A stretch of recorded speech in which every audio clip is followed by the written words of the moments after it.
বর্গিতে হামলা করলে সমাধান করার জন্য মন্দির ভিতরে আন্ডারগ্রাউন্ড করেছিল। আর বর্গিতে হামলা করতে হবে না, বর্গিতে হামলা করলে সমাধান রাখার জন্য এই মন্দির ভিতরে আন্ডারগ্রাউন্ড করেছিল।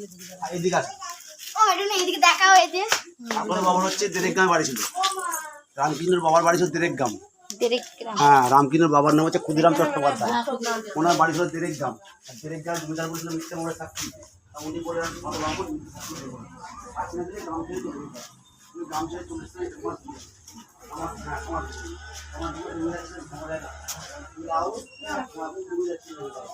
উনি আশ্রয় দিচ্ছিলেন।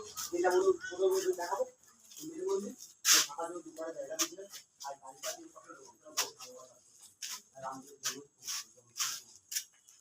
রাতে চলে গেল, রাতে চলে গেলাম।